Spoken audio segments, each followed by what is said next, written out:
other kinds of development. The other thing we need to look at is, okay,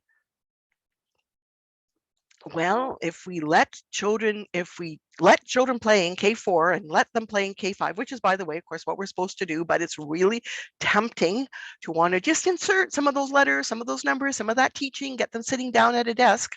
Are we going to be affecting their ability to read and write later on? And again, I'm just going to give you the tip of the iceberg here. I'm going to give you access to a very comprehensive review around early literacy versus later literacy. Again, we look at Finland, we look at New Zealand, we look at England. It's all over the world.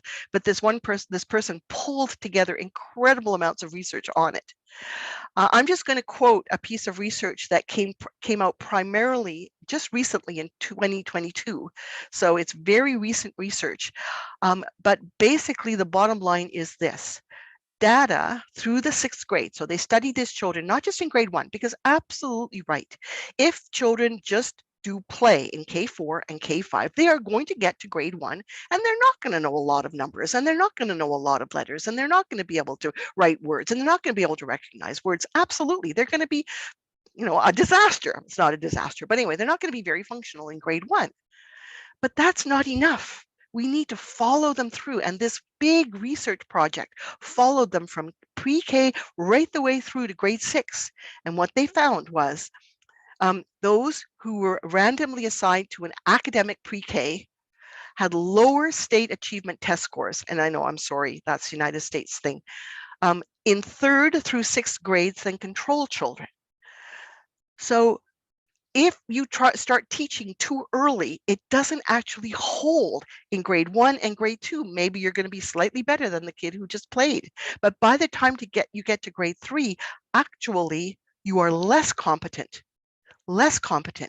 Those kids caught up between grade 1 and grade 3. And actually, by grade 6, they started to see negative effects.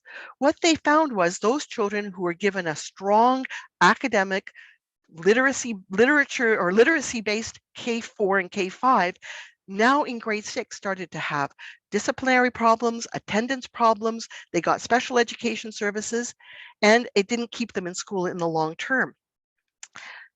That is quite dramatic, but not when you understand the incredible importance of the role of play.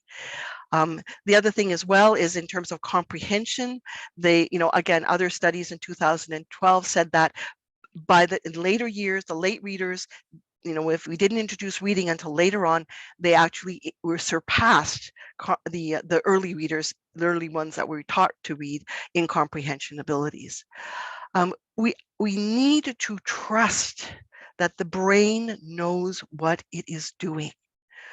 The brain knows what it is doing because it takes a lot of time to take the cerebellum and the corpus callosum and the left and the right hemisphere all to coordinate together, to build up, to kind of get activated in all the right ways. We don't know how to do that.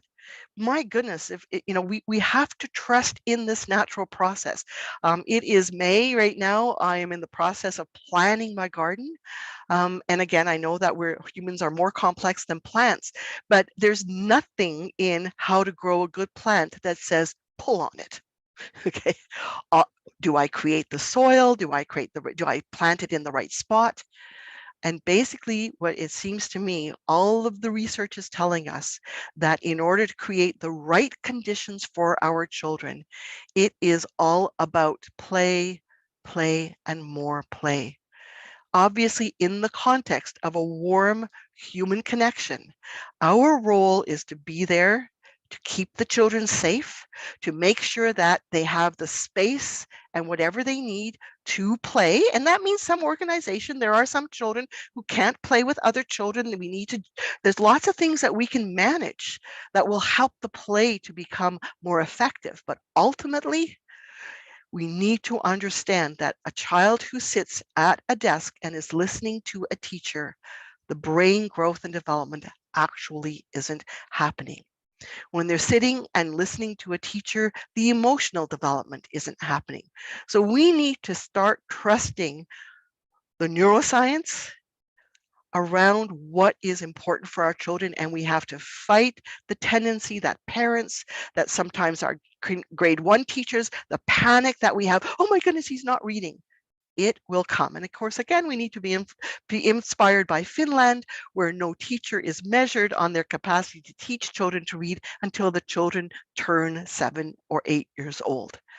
But it's so hard to trust in the developmental process, so we need to let the children play, play with them, sing with them, dance with them, help them to get their emotions out, comfort them when the play hasn't worked out very well, give them lots of rest, provide generously, forgive easily, forgive yourself and forgive them, feel our sadness, and have faith in nature's plan.